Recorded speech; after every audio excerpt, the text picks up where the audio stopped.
ঢাকা থেকে হাজার হাজার মাইল দূরের এই শহরে লক্ষ লক্ষ চোখ প্রতি মুহূর্তে শিকড়ের টান ভুলে ভেসে চলেছে কোটি কোটি স্বপ্নের হাতছানিতে। কারো স্বপ্ন সত্যি হচ্ছে, জন্ম দিচ্ছে নতুন আরো স্বপ্নে, আর কারো কারো স্বপ্ন হারিয়ে যাচ্ছে কঠিন কংক্রিটে বাঁধানো এই বুনো শহরের অলিতে গলিতে। আর সেই স্বপ্নের গল্পগুলো প্রতি মুহূর্তে বলে যাবে নিউ ইয়র্ক থেকে বলছি, নিউ ইয়র্ক থেকে বলছি, নিউ ইয়র্ক থেকে বলছি, নিউ ইয়র্ক থেকে বলছি, নিউ ইয়র্ক থেকে বলছি, নিউ ইয়র্ক থেকে বলছি। আমাকে যদি এই বাসায় স্বাধীনভাবে থাকার পারমিশন না দেওয়া হয়, তাহলে কিন্তু আমি এই বাসা ছেড়ে চলে যাব। আগে আঙ্গলকে চলেন। কোথায়? বসের লোকে দেখা করতে। চলেন চলেন চলেন। I am really sorry mister Antu, মানে আজ রাতে আপনাকে যেভাবে এখানে নিয়ে আসা হলো সেজন্য আমি সরি, আর ওদের পক্ষ থেকেও আমি দুঃখিত।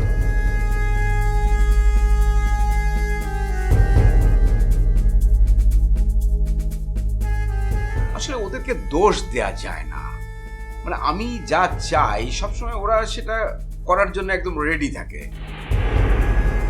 যেমন ধরেন আজকের কথাই আমি বললাম যে আমি আপনার সাথে দেখা করতে চাই, ওরা দেখেন কিভাবে আপনাকে ধরে বেঁধে এখানে এনে হাজির করল। অথবা এমন যদি হয় যে আমি বলি যে আমি একে কাল সকাল থেকে আর দেখতে চাই না, তো ওরা না মানে সেটাই করে ফেলবে আর কি। আর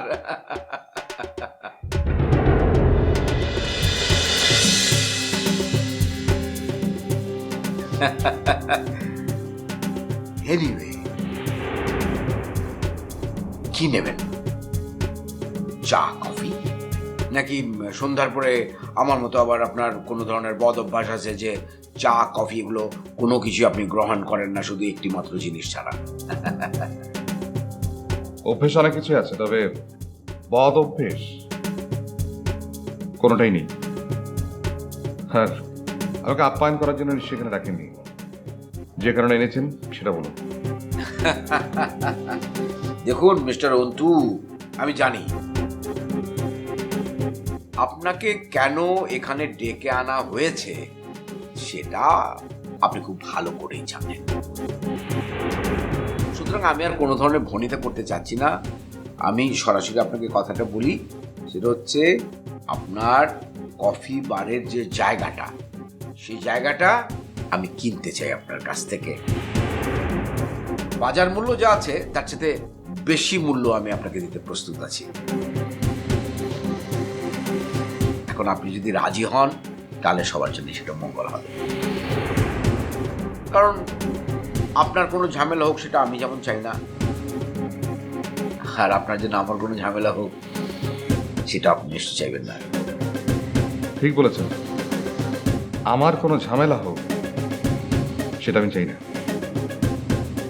আর ঠিক সেই কারণেই আমি আমার দোকানের জায়গাটাও বেচতে চাই।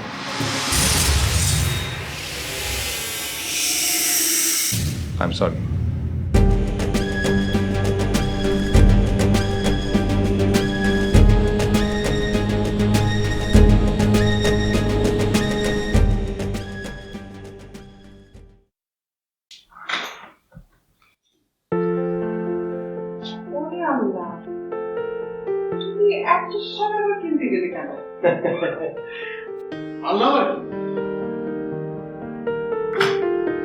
কিন্তু তো ফল খেতে খুব পছন্দ করে, ঘরে থাকলো মাঝে মধ্যে খেলো এই আর কি। কত বাসায় থাকে, এখনো তো ফেরেনি। ঠিক, কিন্তু এখনো ফেরেনি না, হয়তো কোনো কাজে আটকা পড়ে গেছে। কিন্তু এই সময়ের আগেই তো বাসা চলে আসে, ও তো কখনো এত দেরি করে না। আবার হাসপাতালেও যেতে পারে, সেদিন বলছিল না কে নাকি অসুস্থ। ও আচ্ছা, ও কি তোমাকে ফোন করেছিল, মানে বলেছে যে হাসপাতালে যাবে, ফিরতে দেরি হবে, এই ধরনের কিছু বলেছিল? না তো, এরকম তো কিছু বলেনি।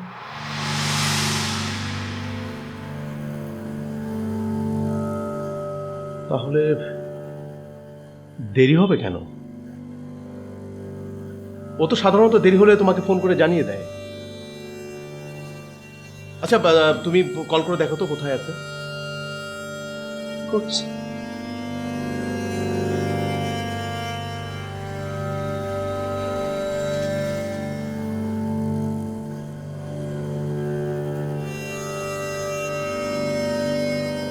ফোন তো বন্ধ। বন্ধ? কিন্তু ওর মোবাইল তো কখনো বন্ধ থাকে না। হয়তো চার্জ শেষ হয়ে গেছে।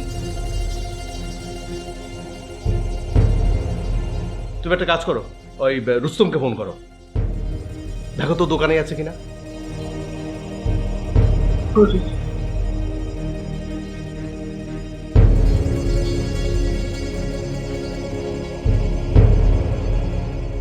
হ্যালো রুস্তম। আন্টি আসসালামু আলাইকুম। ওয়ালাইকুম সালাম।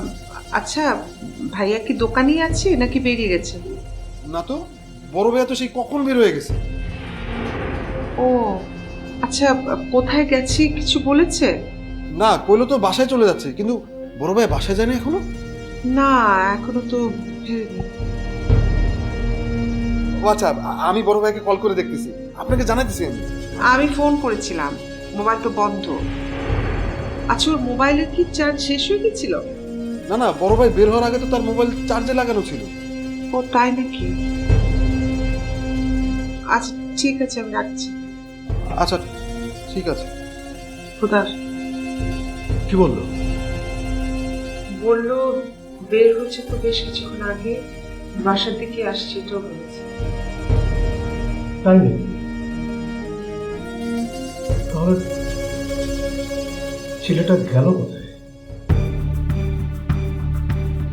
আপনাকে দেখে কিন্তু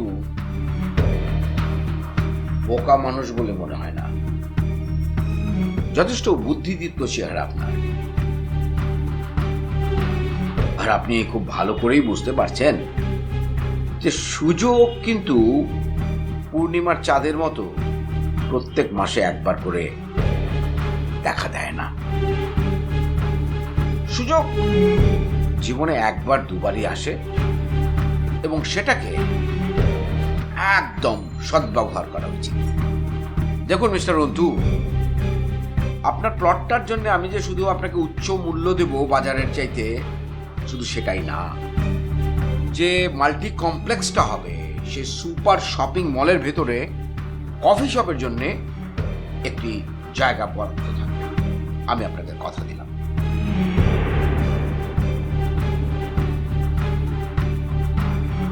ভাবুন, ভালো করে ভেবে দেখুন। আমার থেকে ভালো অফার আপনাকে কেউ দিতে পারবে না, সে সুযোগ আর আপনি পাবেন না। এরপরও যদি আপনার উত্তরটা না হয়, তাহলে আমি আপনাকে কথা দিচ্ছি, ঝামেলায় আপনাকে পড়তেই হবে। আর আমি কাউকে কোনো কথা দিলে সেটার বরখেলাপ করি না। ভয় দেখাচ্ছেন আমাকে? না না না, সাবধান করছি। দেখুন মিস্টার অন্তু, আমি পৃথিবীকে আপনার চেয়ে বেশি করে দেখেছি, জেনেছি। সেই জানা থেকে দেখা থেকে আপনার চাইতে আমার অভিজ্ঞতাটা অনেক বেশি। আমি মনে করি আপনার এই অফারটা অ্যাকসেপ্ট করে নেওয়া উচিত, এবং সেটা হবে আপনার এবং আপনার পরিবারের জন্যে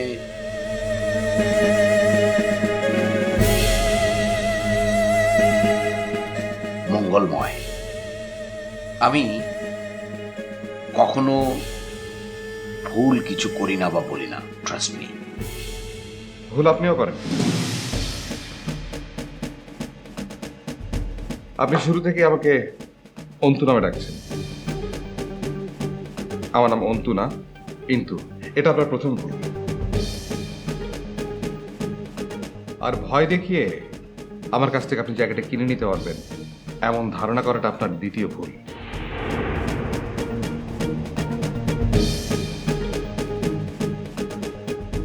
হিসাব করে দেখলে আপনি আমার চেয়ে ভীতু মানুষ। আপনার হারানোর অনেক কিছু আছে, সহায়, সম্পদ, সম্মান। সেই তুলনায় আমার হারানো তেমন কিছু নেই। তাই আমার চাইতে ভয়টা আপনার বেশি। শুধুমাত্র ভয় দেখিয়ে সবকিছু জয় করা যায় না মিস্টার হাসান। কথাটা মনে রাখবেন। ভালো থাকবেন।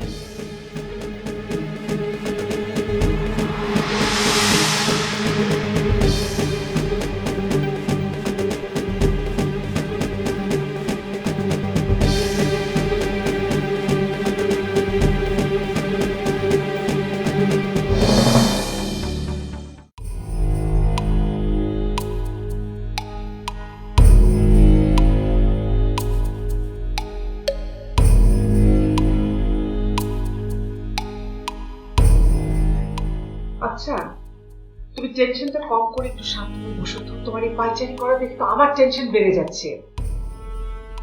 একটা ছেলে প্রতিদিন সময় মতো বাড়ি ফিরে, মোবাইল ফোন খোলা রাখে, কোনো কারণে ফিরতে দেরি হলে ফোন করে জানায়। আজ তার কোনো খবর নেই, আমি টেনশন করবো না? তুমি টেনশন করলে ওকে আগে ফিরে আসবে। আগে আসুক, তারপর তুমি ওর কাছ থেকে কারণটা জেনে নিলে।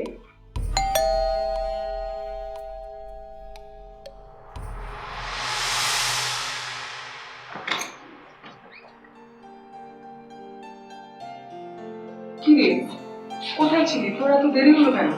তোমার মোবাইলও তো বন্ধ ছিল, কেন? মা, তারিখে একটু আমার কাছে প্রশ্ন করবো।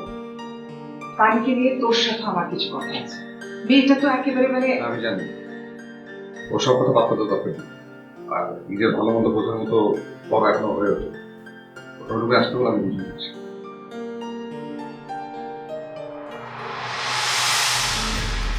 তানির আবার কি হয়েছে? কোনো ঝামেলা পাকায়নি তো? কোনো ঝামেলা পাকায়নি। তুমি আবার নতুন করে তানিকে নিয়ে টেনশন মাথার মধ্যে ঢুকিও না তো প্লিজ।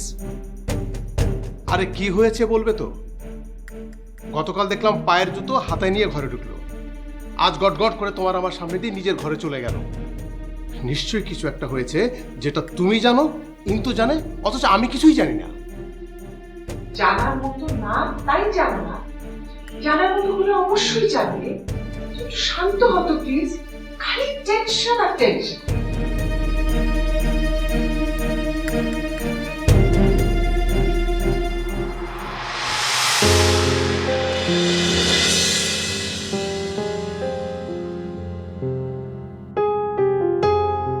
একদিনের একটুখানি দেখায় আমার সব কিছু এভাবে এলোমেলো হয়ে যাবে, কে জানতো? ওই একটা চেহারা ছাড়া আমি চেষ্টা করেও আর কিছু ভাবতে পারছি না।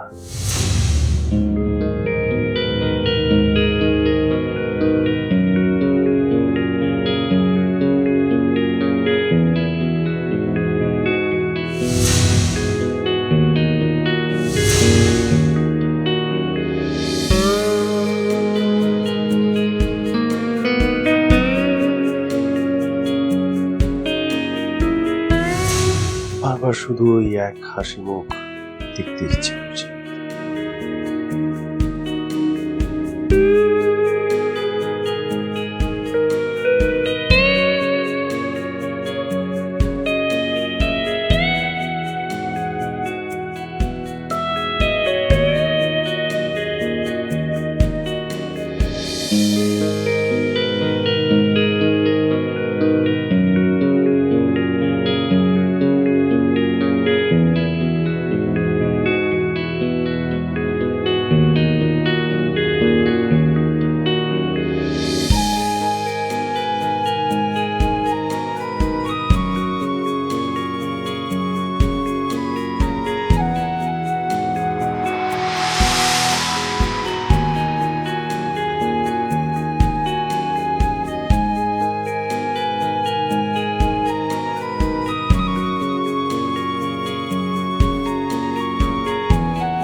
ঘুম থেকে উঠে ও যেন এক মুহূর্ত দেরি না করে বাড়ি থেকে চলে যায়।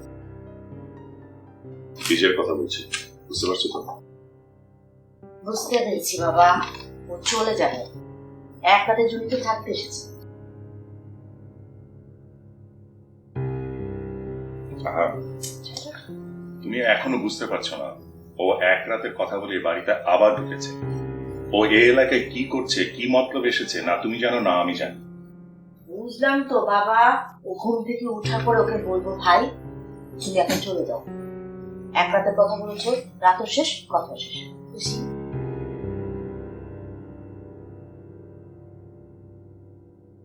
বাসা থেকে চলে যাওয়ার পর আমাকে অবশ্যই ফোন করে সেটা জানাবে। যদি যেতে না চায় সেটাও আমাকে জানাবে, আর যদি ঝামেলা করে সে ব্যবস্থা কিন্তু আমি করবো। তোমাকে কিছুই করতে হবে না, তুমি অফিসে গিয়ে তোমার কাজ করো তো। ও শুনো, যদি মীরা কোনো কাজের জন্য আসে তাহলে কিন্তু নবাবকে কি কাজ করাবে, তুমি নিজে করবে না। ওকে? মীরা মীরা মীরা মীরা দিলে তো সকালবেলা আমার মেজাজটা বিগড়ে। না, সাধারণত তুমি তো মেজাজ খারাপ করো না, তোমার মেজাজও বিগড়ায় না, কিন্তু যখন বিগড়ায় না তখন এত সুইট লাগে, ও তার মানে সেই রাত থেকে এসব কথা বলা হচ্ছিল আমাকে রাগানোর জন্য? না, তুমি যত বেশি মীরাকে দূরে রাখবে তত বেশি আমার মনে হবে আমি তোমার কাছে।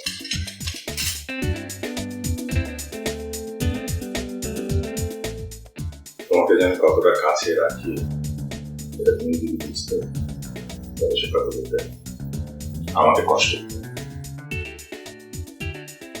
এনিওয়ে, দেবীকে দিকে খেয়াল রাখো, ও যেন কষ্ট না পায়।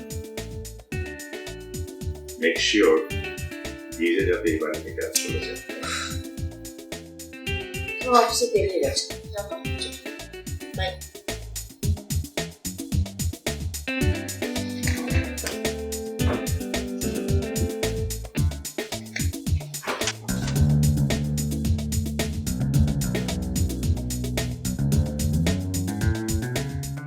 এরকম গোমরা মুখ দেখিয়ে চলে যাচ্ছ, তোমার সুইট হাসিটা দেখিয়ে গেলে কি হয়?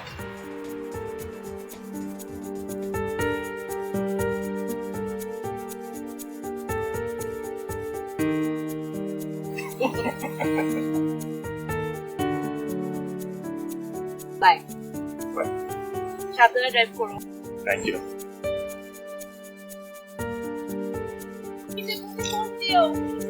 শিওর।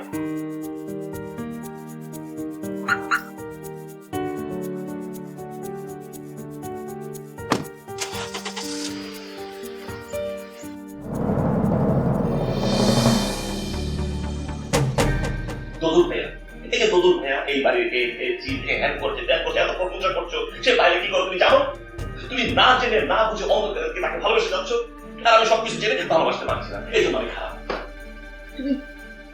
তুমি কি বলতে চাইছো স্পষ্ট করে বলো নিজে।